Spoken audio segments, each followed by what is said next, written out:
Hari ini genap 100 hari pemerintahan Presiden Jokowi JK. 100 hari seharusnya menjadi momen pembuktian terkait komitmen penegakan hukum. Sayangnya Presiden Jokowi melewatkannya begitu saja dengan melakukan politik balas budi dalam pemilihan pejabat publik di bidang hukum dan ketidakberpihakan terhadap upaya pemberantasan korupsi. Sementara itu di 100 hari kepemimpinannya, Presiden Jokowi telah membuat terobosan dalam memberantas kejahatan narkoba. Terbukti dari dieksekusinya 6 terpidana mati kasus narkoba. Terobosan lainnya juga terlihat dalam penegakan hukum terkait illegal fishing dengan ditangkapnya kapal-kapal nelayan negara asing yang mencuri ikan di Laut Indonesia. Dengan keberhasilan dan kegagalan itu, masyarakat menginginkan agar Presiden Jokowi meningkatkan kinerjanya terkait penegakan hukum dan pemberantasan korupsi. Membahas hal itu telah hadir di studio Haji Muhammad Ali Umri, Komisi 3 DPR RI dari Partai Nasdem, dan nanti juga kita masih menunggu Ade Irawan, Koordinator dari Indonesia Corruption Watch. Saya ke Pak Ali Umri dulu. Pak Ali Umri, ini kalau kita bicara soal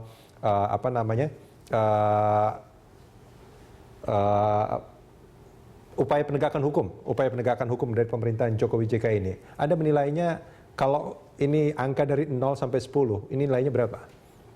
Ya, ini kan Pak Jokowi ini kan baru ya, ya mungkin baru 100 hari. Salah satu contoh penegakan hukum kan sudah dia buat ya, masalah kapal-kapal yang illegal fishing, fishing, masalah apa yang sudah dibuat oleh Kejaksaan Agung, itu kan termasuk ya, gerasi yang tidak gerasi terpidana narkoba ya. Ya, itu padahal itu yang tidak pernah diselesaikan oleh pemimpin yang lama ya. Nah, dia berhasil di situ ya. Ya kan kita lihat sama-sama ya. Menurut saya itu berhasil gitu. Walaupun nanti program ini akan terus dilanjutkan. Tapi kenapa untuk misalkan pemberantasan korupsi, penguatan KPK, ini belum terlihat sama sekali? Ada apa sebetulnya? Ya, penguatan KPK itu tergantung oknum yang duduk di lembaga KPK tersebut. Ya, ini sebenarnya tidak ada masalah. Polri dengan KPK itu menurut saya itu tidak ada masalah. Kenapa? Kan ini kan pribadi orangnya, yang kasus yang sudah lama diangkat seperti itu kan. Nah, termasuk kalau kita lihat Pak Kapolri, calon Kapolri itu, ya kalau kami nganggap sudah Kapolri karena sudah tes and proper test sudah dilaksanakan oleh Komisi 3. Ya hanya saja belum dilantik oleh Pak Jokowi. Ya tapi tetap aja Kapolri itu setelah dilantik kan? Ya tetap saja setelah dilantik.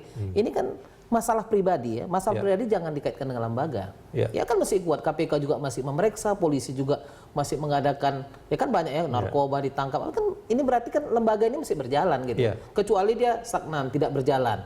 Ya ini berjalan semuanya, mana dia nggak berjalan? KPK juga berjalan, polisi juga berjalan. Dengan nanti akan banyak tersangka dari pimpinan KPK, kalau sudah tersangka kan harus mengundurkan diri tuh.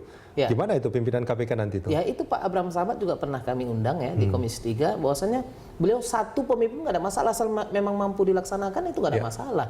Memang ada ya kolegial itu dia bilang bahwasanya 4 pun cukup ya, tidak ada masalah. Ya, 1 pun nggak ada masalah gitu. 1 pun nggak ada masalah ya. Kalau yang namanya penegakan hukum kan jalan ya. Kalau memang ada kasus. Artinya kalau 1 prinsip kolektif kolegial udah nggak ada lagi kan? Ya sama, 4 juga nggak ada kan. Nah kalau misalnya kolektif kolegial itu terlaksana. Kalau kolektif kolegial itu menurut Anda seperti apa? Iya, itu kan pimpinan itu kan harus 5. Ya kan pimpinan kan 5 kan. Nah, sekarang kan 4. Pak Busro kan sudah habis masanya. Ya, sekarang enggak, definisi kolektif kolegial menurut Anda itu gimana? Iya, dia itu 5. Dia 5, yang harus berjalan tuh 5. Tapi Pak Abraham Samad kami undang, dia mengatakan 4 juga nggak apa-apa. Artinya masih prinsip kolektif kolegial itu masih bisa terjadi kan? Masih ada kan? Itu yang dianggap oleh Pak Abraham Samad. Dia bilang kan ya, kolektif kolegial itu adalah 5 dia. 5 pimpinan harus berjalan. Ini kan sekarang 4 nih. Ya dia tetapkan tersangka Pak Budi Gunawan itu kan 4 orang. Berarti kan ini berjalan kan gitu. Nah itu tadi yang menurut Anda kalau 1 pun tetap berjalan kan prinsip kolektifnya tidak ada lagi. Ya sama, 4 juga nggak ada. Jadi kalau misalnya itu dianggap masyarakat ini tidak berjalan, ya penetapan tersangka Pak Budi Gunawan itu kan tidak sah juga. Artinya menurut Anda sebetulnya upaya-upaya atau upaya pemerintahan Jokowi JK dalam kepastian hukum lah, ini menurut Anda tidak ada masalah sampai sekarang ini? Tidak ada masalah. Tidak ada KPK masalah. juga menetapkan tersangka.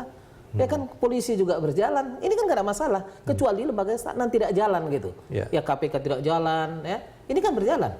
Apa masalahnya?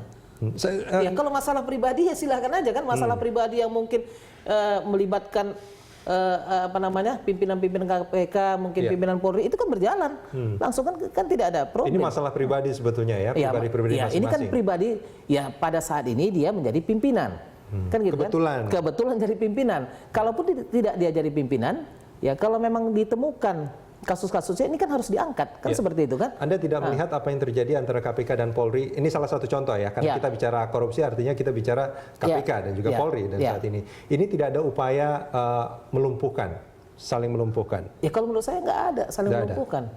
Nggak ada peristiwa seperti yang kita ingat pada saat itu, ada cicak buaya. Nggak ada. Jilid 1, nggak ada ya? Tidak ada. Nggak ada. Cuman memang momennya kebetulan aja ya? Nah, kebetulan aja. Misalkan waktu itu Pak Susno, terus Chandra Hamzah juga di itu. Terus sekarang Budi Gunawan, terus Abraham Samad, dan juga siapa namanya Bambang Wijoyanto. Bahkan juga Adnan Pandu Praja juga dilaporkan seperti itu ya. Ini serba kebetulan saja. Kalau pada masa lalu Pak Susno, ya dia kabar reskrim, kan nggak ada masalah kan? Kan berjalan, diganti. Kan berjalan. Nah, jadi kalau KPK ini nanti, ya memang kan lebih kurang 10 bulan lagi habislah masa KPK ini akan dicari pemimpin yang baru. Ya, makanya Komisi 3 meminta Pak Busro Mengkodas itu bersama-sama dengan pemilihan yang 5 orang ini akan dipilih. Tapi nanti karena 2 sudah masuk ke Komisi 3, 8 orang yang dikirim nanti akan di fit on proper test oleh DPR di Komisi 3. Iya, ini dalam proses 10 bulan untuk pimpinan yang sekarang berakhir. Kalau misalkan Bambang Wijoyanto kalau itu kan sudah mengajukan mengundurkan diri karena dia menjadi tersangka.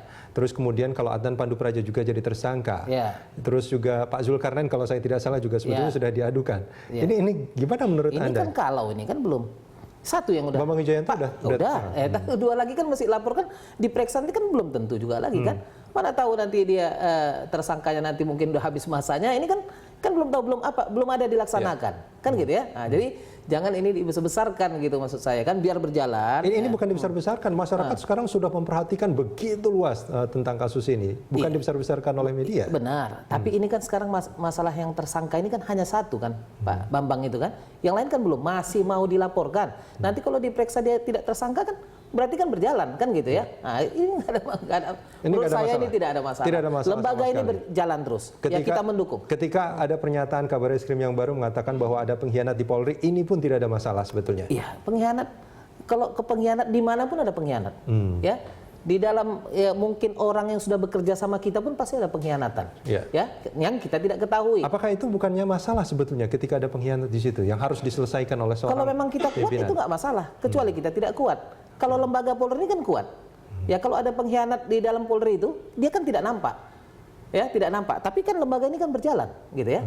Nah, sama di KPK kalau ada pengkhianatan juga, lembaga ini kan berjalan. Orang ini namanya pun produk undang-undang. Jadi ini kan tidak bisa kita batalkan gitu. Berjalan dengan apa? Artinya menurut Anda dalam proses kinerja hukum di pemerintahan Jokowi JK dalam 100 hari ini sebetulnya tidak ada masalah sama sekali. Menurut saya tidak ada masalah. Pak Uli Amri, kita akan sambung ini di segmen berikut. Siap.